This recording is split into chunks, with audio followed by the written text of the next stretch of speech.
Hi, Sandy here from Ask the Pool Guy with a very special conversations with the pool guy. Enjoy. Obviously, if there's production companies that are looking around for concepts and for talent, what do you think they should be looking for? Us. So my TV show would be that. It would be starting the basis of it would be showcasing the pool industry. Now it would be what we do in our specific way, doing our certain way for sure, but it would be broad about the industry. I would want it to be about the psychology of people and the awareness that people find in the environment that they get. It would be about their emotions and connecting people to their emotions. It would be a place of well-being. It would be helping people travel to a new location. So they're traveling from their backyard transports them somewhere else. And I think that's really important, is it's an experience. It's a full submersion experience, 360 degrees, like we talk about, that there's always something visually interesting. There's always secrets to be revealed. There always is something else that they're going to find that they never recognized was there before. So it would be all of that. I think, to me, I would want to talk about the mechanics of it, so it would be about the mechanical stuff. It wouldn't be just finished product. It would be how it's done, what it looks like. To me, it would showcase a lot of our physical work, doing the work. I think that's an instrumental part. All we see is a final product. And I think it would be really interesting to see the intricacies of it happening. Of real construction, not staged, oh, let's drop a rock, oh, I almost crushed somebody, but rather the real day-to-day operations. I think that could be sped up, and you could use pieces of that throughout, but I think that's important. I think it's really important not to have a reveal at the end. To me, that's a formula that, sure, it works, but it works for everything else. I think this is silly. And like I told you before, I think it would be, instead of a reveal to the homeowner, it would be a party. We throw a party for family, friends, neighbors, whoever, and that becomes the reveal. It's getting everyone else's input, not the homeowner's input. I would want them intimately involved in understanding the feeling of what we're doing, and then let them showcase it, share it to everyone else. And almost expressing their day-to-day feelings. Absolutely. Because that is where we've really pulled the magic out of That's people. where we've connected with people and really like been able to. Christmas every day, and that is That's way a part more that's than a completely reveal completely disconnected. And what I love about the tree masters is he gets involved with them and he hugs them and he hugs the tree and he loves that, and then they might come out, look at it one time at least that's what it shows, and then at the end. And instead of it being an intimate, connected, look at what we're working on, and let the homeowner express and talk about it. Like house hunters, once they pick their home that they choose, their reveal is usually kind of a little party happening where they have friends over and they're showing them using the space and entertaining. So I think there's room for a lot of those models. I think that it just shows what the pool is all about. So bringing people together. Who's the audience then? Your pool show, who is it going to speak to?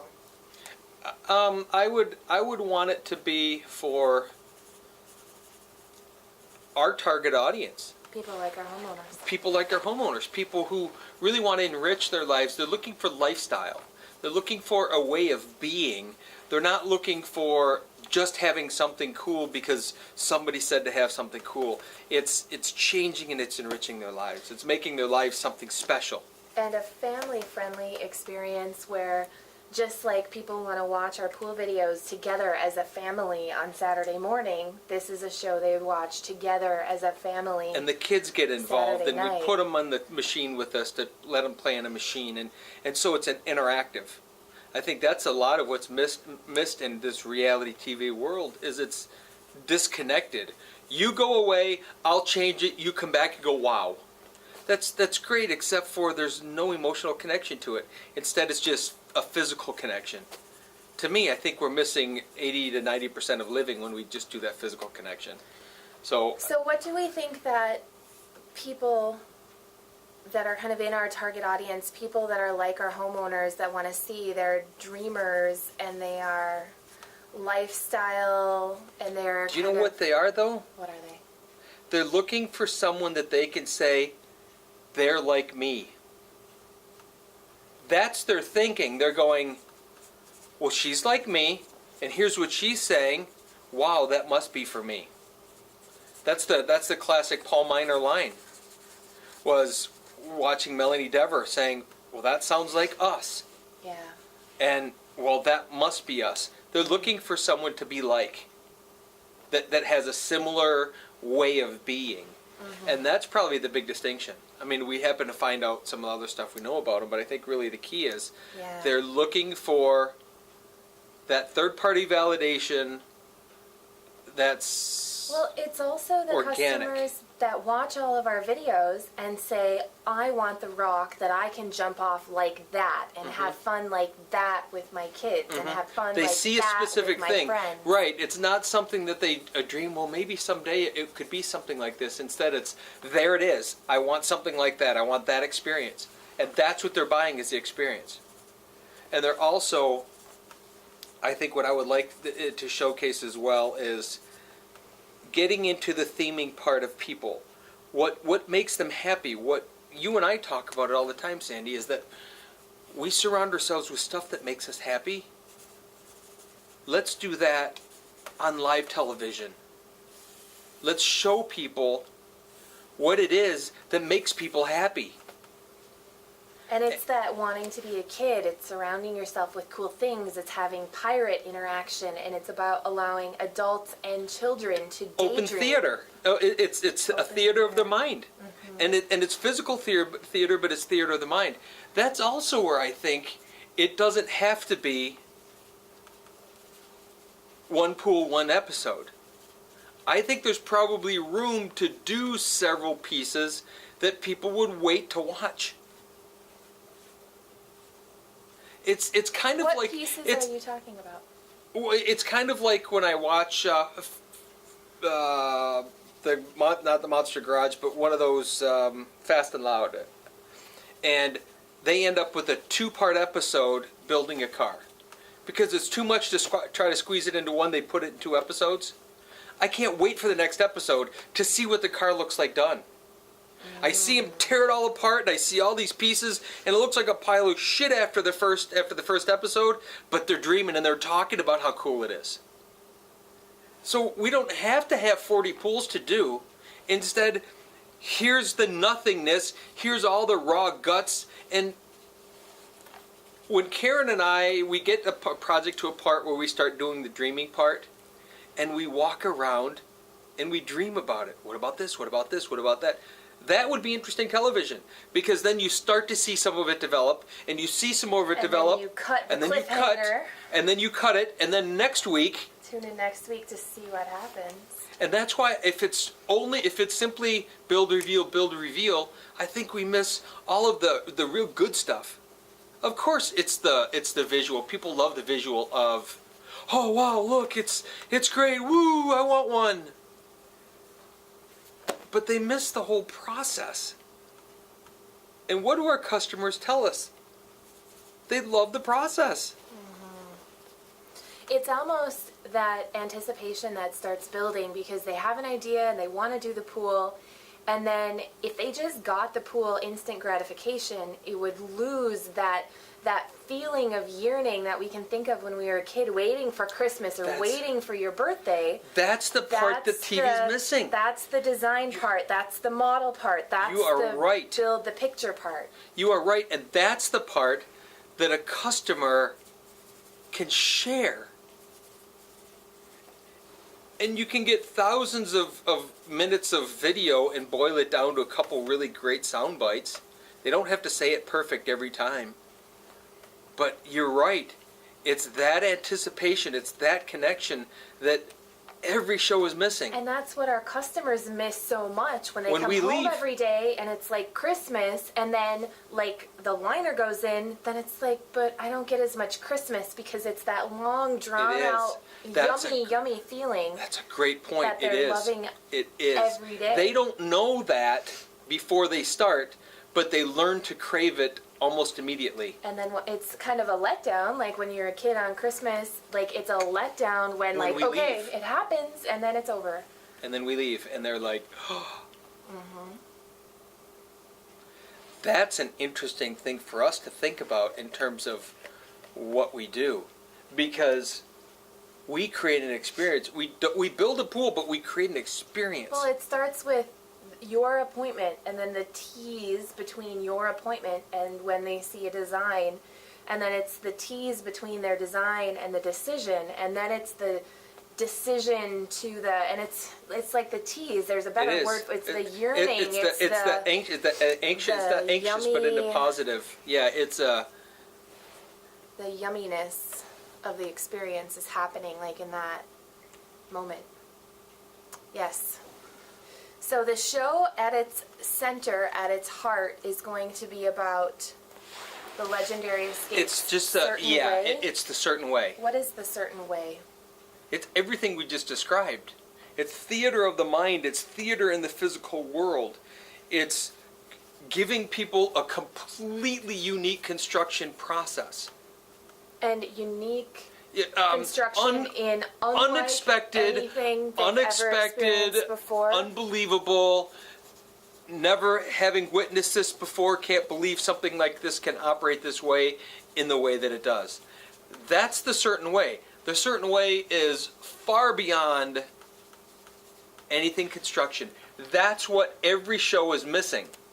Every show in all of it, the mechanicals? Not just pools, but all of it, is it disconnects the customer and it focuses on the company and the product.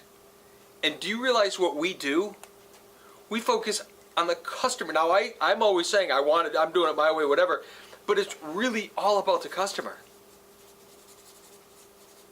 Customer focused, not product focused. Or company focused. So what is so unexpected about working with us? I imagine that construction from outside of the industry, construction all looks the same. So when someone has an anticipated interaction with a construction company, it's the same every single time. It's the same look to the guys working, it's the same behaviors, the same mannerisms, the same actions, the same attitudes, the same egos, the same, all of that is the same. So how is ours different? Okay, hang on. Okay. Not only that, what we do bring different is, if you look at any sizable construction company, it's also managers and workers. What we bring different to the table is our attitudes. I mean, think about just that alone. Just the attitude that we bring and the excitement that we bring. We bring the female crew as a whole nother element of unbelievableness that we bring to the table. But we have a different look. We don't look like a construction company. What do we look like? Not a construction company. I'm not sure what you'd say we look like, but we don't look like a construction company. A guy showing up with two of teenage girls to dig a swimming pool does not a construction company make. But that's what it's that experience. We don't bring the ego. We don't bring the attitude. We don't bring the negativity. We bring the light and the fun and the excitement at every move. We bring the artistry. And we bring the emotional connection to it. And we bring the honoring the land. We honor the space. We respect the space. We want to speak of that. We talk about that. Our conversations on site are in this lingo. It's rarely the negative and rarely the what's wrong, but rather what's right. What's right with every situation. I think that's something, I don't know how to quantify it, but that is definitely something that's different from what you would expect in a construction company. So our certain way brings this passion and love and just, it oozes out of everything in us. Both in how we talk, but in our actions, all of us. we share that with everyone in the company. We want them to share that attitude when they're there and throughout life. I don't want the people that work for us to just have a good time at work. I want them to learn that life is about a good time and that they can have that good time anywhere. They could choose to not, but if they're going to stay around us long enough, they're going to realize life is all kind of a journey and it's all kind of fun because it's what we make it. So it's that. It's what are we teaching? What's the process of what we do teaching the young people? What is it teaching the children that live there? What is it teaching the parents and how they can live? What is it teaching? So all of that comes into play. I think also what comes into play is this desire to show the lighthearted side of life. That's for me one of the big pieces, is because I've carried so much weight on my shoulders for so long and felt so about all of it, that I want to showcase the light side.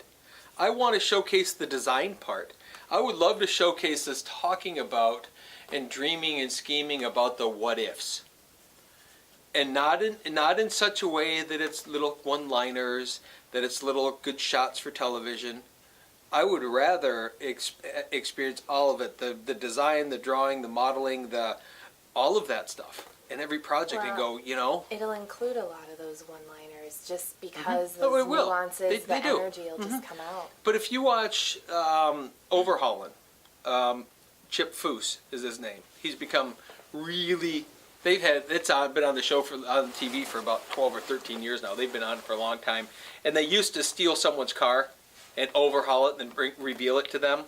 Now it's a little less. They steal the car and more of they get it from them, and then partway through they show it to them and whatever. But what he does with a person that helps him set it up and get the car is he'll say, okay, so what color do you think that your husband would like the car to be, and blah, blah, blah. And he hand draws it in front of him.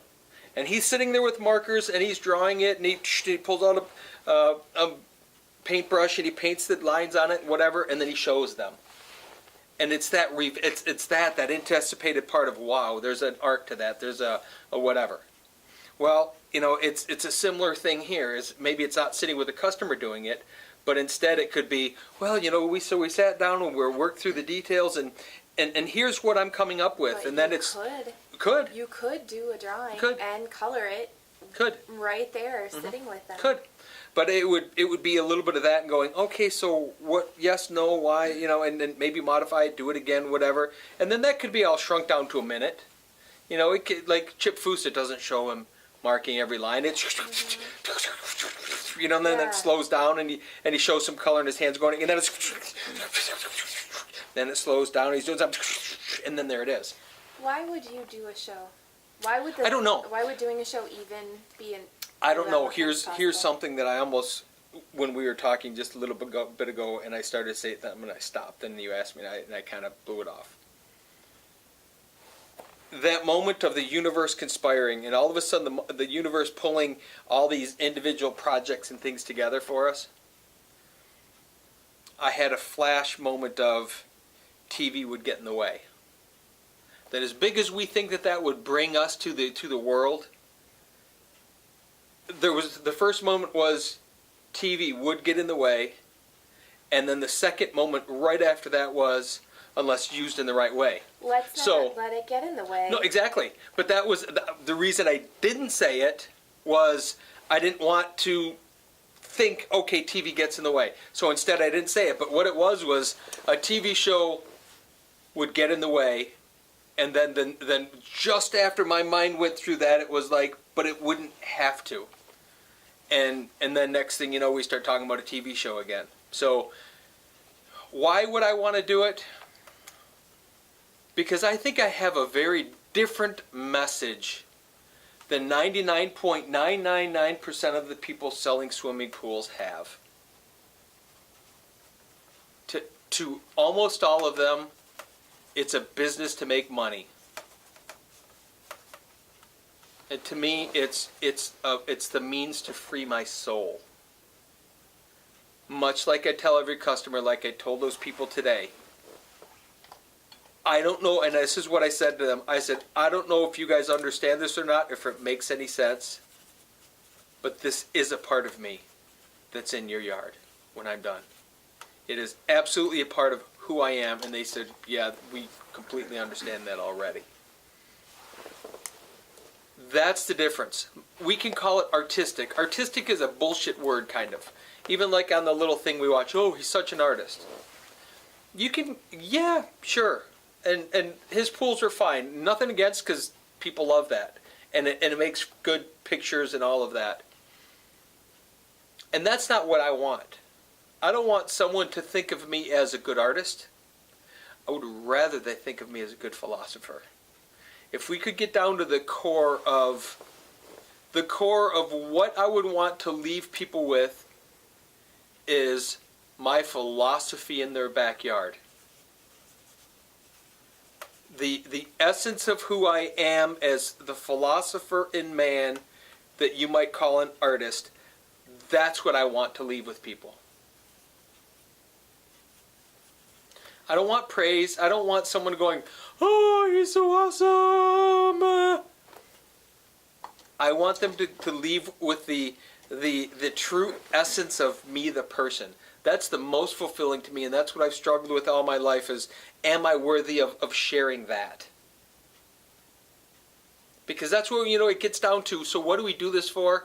And we may have our own reason, and maybe there's some reason in Computer in the Sky.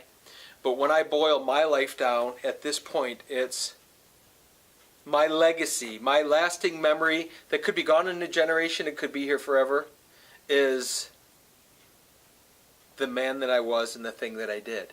And the way that I would leave that is by leaving a little piece of me with everyone that gets close enough to me. Customers included, family included, business associates included, customers, that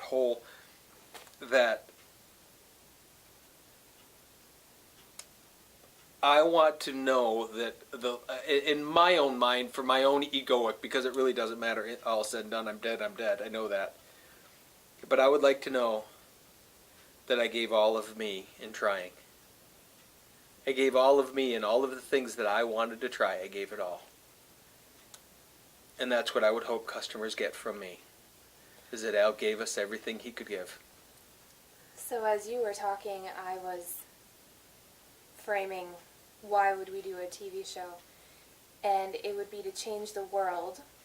And I came to that realization after it was about influencing the consumer mindset so that people watching the show who were thinking about a pool or thinking about anything in their lives would look at it from the feeling and the life enhancing aspect of it, not the stuff aspect of it.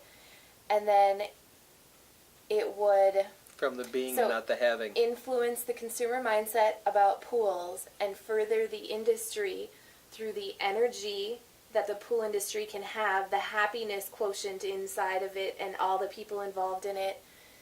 From the design standpoint, furthering the design of the vinyl industry and the gunite industry by being in that spotlight. And then the building styles. Obviously, it's going to showcase the hybrid style, which in turn is going to influence the mindset in the industry to be open to bigger and better and new ideas and innovation. So I think it would kind of blow the top off of innovation for hybrid to be developed in more markets and to kind of wrap that thinking there's around another it. piece to that too, is the products. I think it would be really important to showcase the things that we deem from our point of expertise, which we're self-proclaiming we're experts because we freaking are. Well, we talk about it. Yeah, all the time. We are experts. We're in the experts fact in our that own minds, but we're willing to have an opinion. Yes. Consistently. Yes, about this. and we've put the universal consciousness is agreed that we are expert at what we do. I would love to showcase cool products that would help those businesses, that would help. I can imagine rolling up on something where the mistake was made, and we use the pipe melter de-bonder thing as a means to, did you ever believe this is possible? To shooting a sun shelf with eco finish, saying this is the future of the industry, to showcase all those different pieces of stuff that are, to me, really important. And that's where we could go and we could get some product placement stuff. That's where we could go and get some of that, which I think would be awesome. But still, in all of this, it's theming. It's how can we add our own personal twist and belief in theming a space, creating a space that's different and that's truly unique, because it's not building theme parks, it's building people's environments that have the essence and the sense of the places that they've been, that they love to be. And it's not building themes like plastic themes. Not at all. Even some of the best done theme parks, you walk They're through very it, plastic. and it's very plastic and it's very sterile because of the amounts of people that have to come through. Mm-hmm. This is a very hands-on, touchy-feely, authentic artifacts. Yeah. Instead of cheap plastic reproductions. Mm-hmm. It's like the actual... Mm-hmm. As authentic as we can get. And with artifacts. Right, and that's what was wrong with that Pirates Cove thing, was it was too much. It was too much of everything that didn't fit. It was whatever he could find anywhere in the universe that could fit in there was jammed in there. And as amazing with all the rooms and everything that was, it was too cartoon movie. For it to feel real, it needs space in authenticity, between it, and it needs dirt, and it needs age, and it needs wear, and it needs nicks and scratches and cracks. Absolutely, it needs the authenticity of time. Mm-hmm. And that part is really important. That's why my crazy building style is so important. That's why having a crooked eye is really good for this, because everything gets crooked with time. And we're building in some of that, and then over time it gets more crooked, which is better. Mm-hmm. But the idea right now is not, I'm just hosting and going about. Well, I think the runaway hit is going to be, obviously these are gaining some traction, but the one that's really going to be special is the live theater storytelling. They had that kind of game show, reality show, kind of, it blended the whole... Mm-hmm. Knights and castles thing with live action people as a part of it, and I can see that's a genre that production companies are starting to step into. That one was good kind of, but it missed the mark a little bit. But this would really it would flow in a natural evolving way all by itself and create that magic. So how does the 40, how many pools do you have left, and how does that play into this? I don't think it changes anything. I don't really think it changes anything. So the 45 pools that you have left could be showcased in... Till they're gone. Television episodes? So what are some of the genres for this live theming that you want to be able to work with in terms of creating this theme? Well, I love that old world European, cafe feel. I love sort of that Old West, that March West colonial America feel.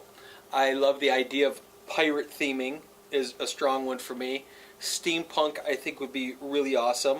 I could see doing nautical themed things. I could see doing anything train related within that genre of trains. I could see fantasy, whether it's dragons and swords and that type of thing, Camelot, like the Aladdin, that whole mystical Middle Eastern, 2,000 years ago, Arabian Nights type of themes. I could see that easily. I think there's probably 100 little pieces of all of that. I could see doing down south Hobo Town. I could see doing the Caribbean, anything in the Caribbean. I could see, there's a lot of different takes on that. They use a lot of similar materials. That up north woodsy feel, more log cabiny heavy. Would you say a lot of the pools that kind of do the more contemporary stuff, like I was just thinking Egyptian. It seems like a lot of the pools and the fire features like are of an Egyptian kind of. They're kind of, it's that travertine stone, or there's another term for some of that stone that comes from the Middle East. It's like a white quarried, real clean, simple look. Which, So Egyptian, Mediterranean, yeah, kind of. Grecian. Yeah, kind of. With the urns and the flowing pots, and that's kind of the Mm-hmm. genre that a lot of what's custom and high end is kind of in that genre. real simple. Based Real on simple line. the similarities in the materials and the vessels and the way they spill water and the way they use fire. It's all very Egyptian, Mediterranean. Yeah, and if you notice, even in all the pools we watched, in that little short clip, there's one focal point. If a person were to pay attention to our projects, what they would realize is it's visually interesting from everywhere that you are in the project. It's full immersion. And a lot of people want to focus on one thing because, okay, there's your water feature or there's your whatever. I very consciously and subconsciously go through a design as I'm building it. Like I've told you, I build it in my head 100 times before I write it on paper. And it's always, I walk around the three-dimensional model in my head and I look at it from every perspective. I take that yard, so like this design that I just worked on here for these people. And I picture their yard, I have the deck in my head. I have it all there in the elevations, and then I start building the pool. And if I'm standing here, what does it look like? If I'm standing there, what does it look like? What if I'm down here in this elevation? What if I'm up here in this elevation? What if I'm over there? And I'm visually looking at it from every direction. And the reason being is I want it to always be interesting. It's kind of like how we've built our office. You can't sit anywhere and not be visually interested in our office. Now, we could do one wall with cool stuff and nothing on the rest of the walls. You're going to get one visual thing to look at. To me, I would rather say let's break that one thing up into a full immersion. And I think that's the difference that we don't see. That's an artist perspective, because in art, what an artist at their soul and core of what they're trying to express is who they are, not who they are when you only look at it in one way. But when, no matter your emotions and your place and who you are and how you feel when you're looking at it, it elicits something else. The only way I can do that in space is to make all of the space interesting. So I very deliberately try to make all of the space very interesting. And the homeowners don't understand that at first, but you heard the Boses last year say, you kept talking about this space, it didn't make any sense until we walked around the corner. And you're absolutely right. Right up here, look at this and this, and exactly as you described it. Or, what do you think? I remember them saying when we were down by the water going, well, I'm not sure if I understand. And then afterwards them going, now we see exactly what you were talking about. I don't think most companies do that. I think they design a pool, plop it in the yard, call it an insane pool, put a rock waterfall grotto on it, which is fine. But that rock waterfall, that stuff we saw there is no different than 80% of what we have in custom pools built with rock waterfalls in Detroit. So why do you do that? Why don't they do it, and why do you?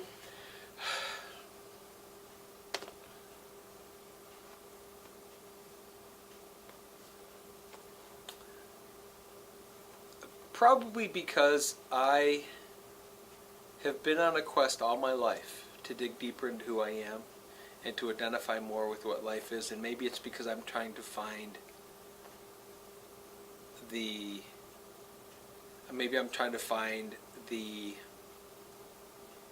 someone saying, okay, you're the guy to go do it. I'm trying to find that permission. So in seeking permission that I can be the guy that does something so incredible, it's forced me to dig deep in myself and say, what is it all about? And coming from that place of what is my life all about and what is your life all about and what is our interaction all about and how can I leave a piece of me when I'm gone, our energy signature. When I'm done here for this time, What did I leave for you? And to me, it's I want you to be immersed in me all the time. So really, as goofy as that might sound, the whole pool project is about leaving me there so that when you're in it, you're immersed in me somehow in more of a cosmic way. You're immersed in the energy. In the energy of that I helped to fashion. So your energy field, like your energy field I'm surrounds trapping, the I'm whole yard. correct. You're putting it in a bubble. You're like Leaving it there for everyone to enjoy, but I don't want them to enjoy it from one spot. I want them to enjoy all of it. to feel good in every location. In every little location, because I understand how important visual interest is. You've heard me talk about tactile visual. That's what it is for me. All of life is that. In every respect. You know how she talked in the movie about feeling her blood pumping through her veins, and I feel that all of the time. That's why I always wonder, what do people feel like on themselves, on the inside? That's me all the time, and it's a tactile visual thing for me. So part of the pool design is tactile visual.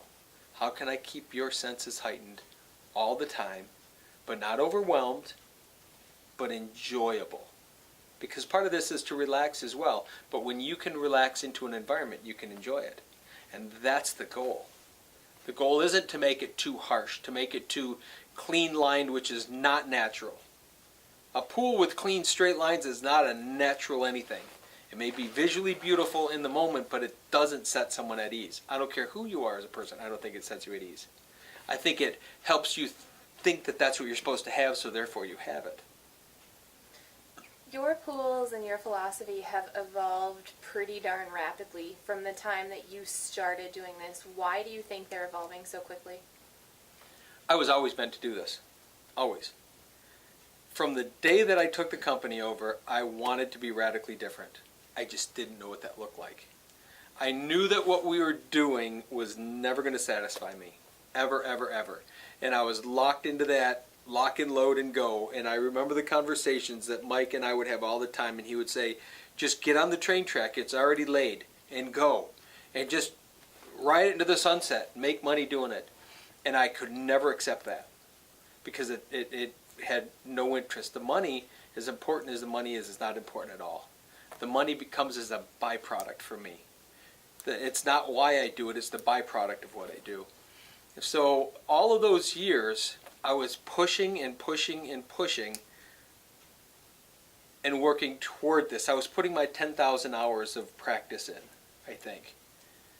Because I never really sat on my laurels and said, okay, well, we'll do the same thing we did every year. If we could look back year after year after year, you'll see the slow incremental changes of wanting to do more, wanting to do interesting, wanting to do whatever. And I think that when I hit my rock bottom part, it was either I have to find an absolute love for it, which was sitting right in front of me with the hybrid thing, because we had already at that point done one and worked splendidly, and yet I didn't see it. So we went on and built regular stuff for a while. And I think recognizing that I already had all the pieces in place. The internet, the use of marketing, the videos, we start talking. The more you talk, the more you involve, the more you involve, the more you evolve. And the more you're involved, the more you evolve. And I kept evolving, and I think what happened was I very rapidly talked myself and others into doing more of the things that I could see wanting to do. And I don't know where the end is, and I've pushed it. Customers haven't asked me. I did. When someone asks for a grotto, I start with a grotto, and then the next time it's like, well, they didn't say make it bigger, better, or cooler. They said it's okay if it's just like that last one, but that wasn't enough for me. So instead of it being a little two-person whatever, it had to be a full immersion cave with windows in it, which then led to the next one that they didn't expect that, but let's do it, then we'll make it a themed one. And to me, that's just sort of the growingness. It's that, how can I ever evolve and be better and be different? How many hours do you think you have into the pool industry? Tens of thousands at this point. How many tens of thousands? Many tens of thousands. This is 28 years. I would say on an average of, let's say, 9 months of the year, because then it trails off. But it's not like you stop thinking about it. It's not that, no, but I mean, in terms of So, kind of being in it, I'm though, kind of like let's go first. all-encompassing. Yeah, let's just go first 9 months of the year. Say 9 months of the year, that's 9 times 4, 9, 18, that's 36 weeks of the year, 100 hours a week. That's 3,600 hours a year for 28 years. Call it times 27 years. 97,200 hours. 97,200 hours of like actual working on the pool business. Away from home working on pools. Plus another, like, the mental time into it. That's another, sure, Double that? 20,000, Time and a half 30,000 that? hours. 20 or 30,000 hours more. I would say probably another 40, 45. I don't think so. You don't think about it? You don't Yeah, build it from the ground up 100 times I in think your about it waking all day and your and- sleeping yes, hours, yeah. so like every hour of every day? Pretty much. So probably. Could be. I mean, it could even double that 90. Could be. Because you only did your, like, season, but I bet there's not a day that goes by that you don't think There about isn't. pools. There isn't. Well, I think about it all the time. You eat, breathe, sleep. All of it. I think that's one other thing that makes me really unique in the industry is the fact that I stayed immersed in it all the time. I didn't manage it. I stayed physically in it. And we trained ourselves by being in it. Why do you Over stay and physically over in it and right over now? and Because over. you could manage it, and you could change, and you could get on the train track. I want to. Why not? Because I love it. I love being in it. I love feeling it. I love being immersed in it. I love leaving the essence of me in it. Does it ever make you anxious?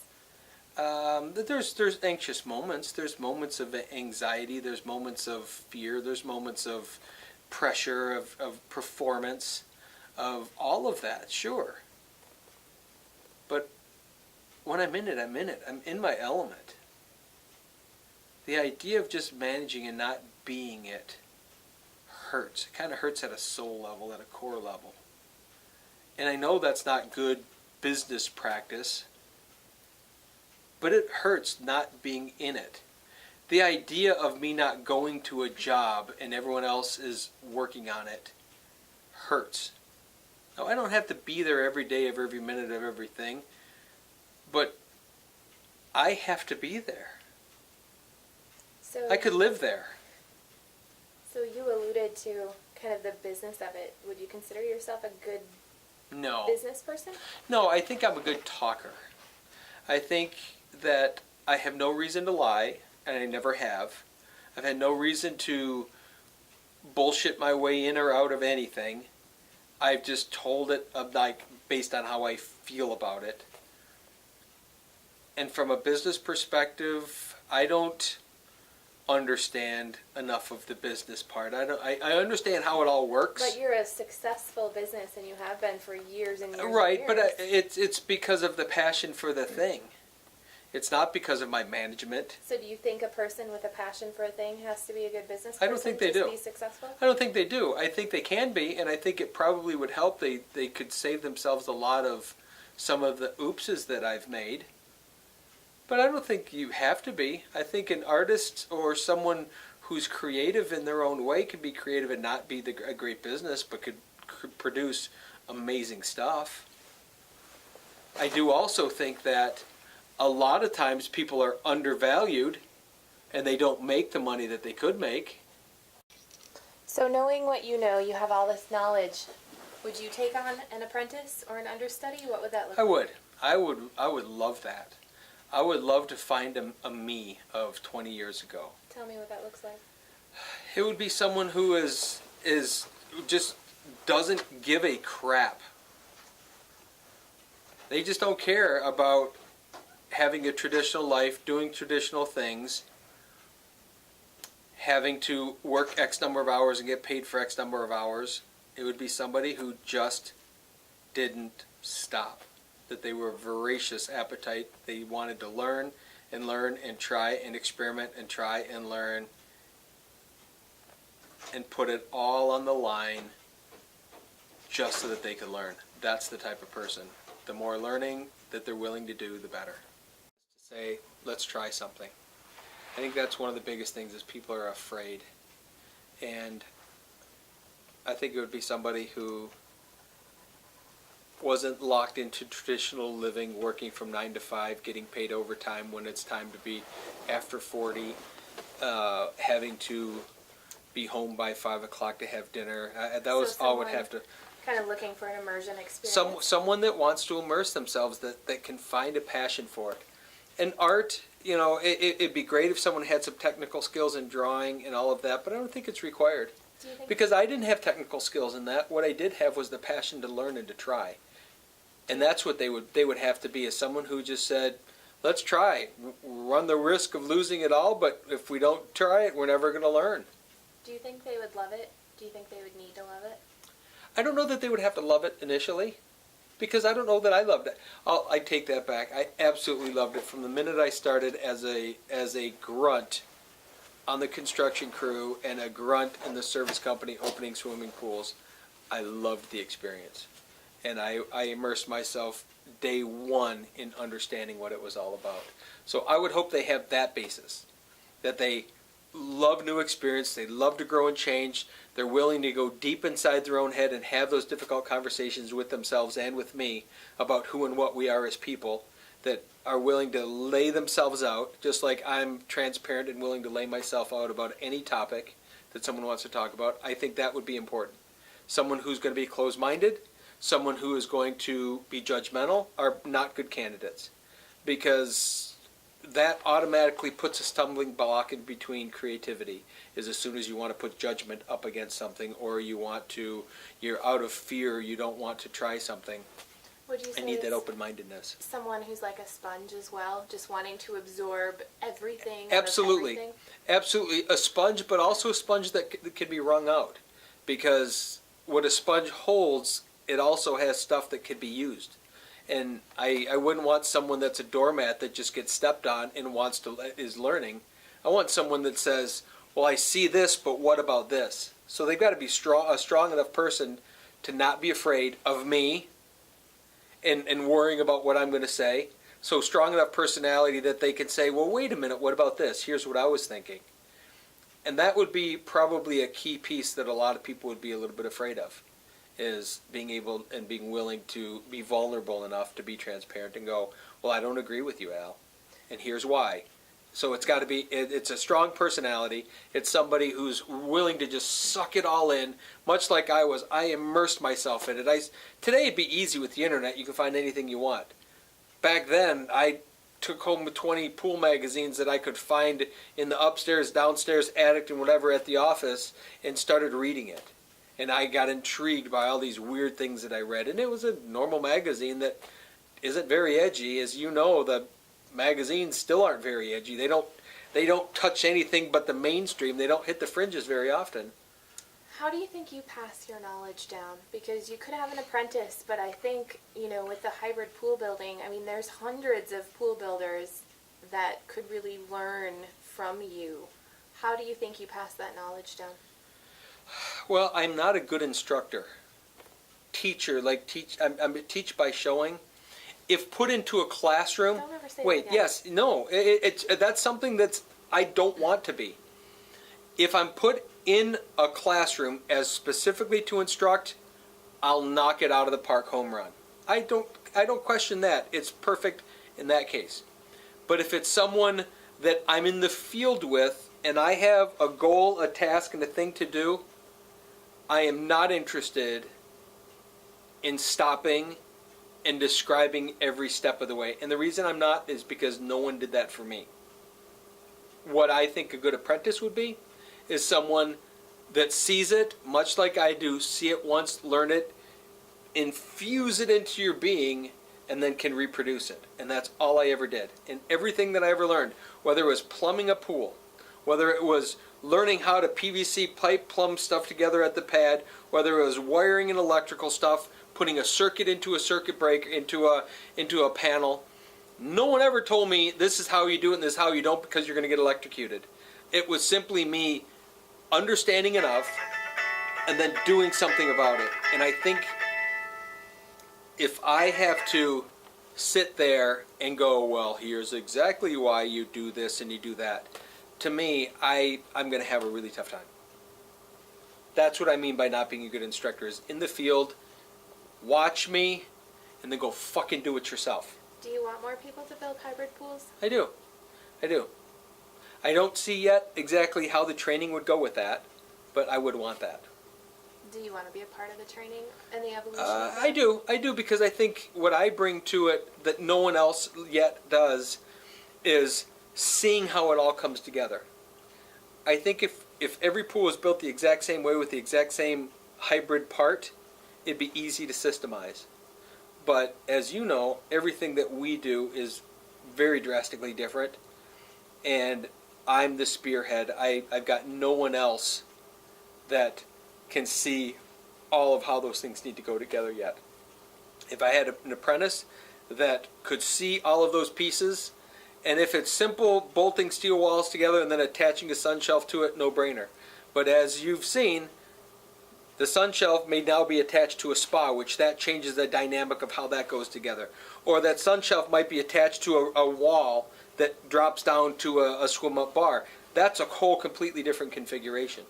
A waterfall or a love seat or any of those are each different right now, and that's the challenge with it, is if every yard was the same or every pool was the same, it'd be easy to put out a brochure or a book. But until we have enough experience of having done every possible scenario of connection, formed walls versus poured walls versus shot walls versus steel walls, and every configuration of how they go together, once we have a catalog of every conceivable way that those go together, then it would be easy to teach. But right now, we have all of these scenarios, and depends on which one you pick is how we're going to have to put this together. That's the challenge with it.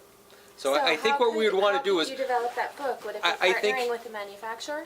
I think it would be maybe finding someone that wants to start doing more basic pools with hybrid elements. And that's probably what the training is. The challenge with the training is that we wouldn't want to bring them here to work on our projects because ours aren't that way. Because ours are more complicated. Ours are always going to be way more than just that.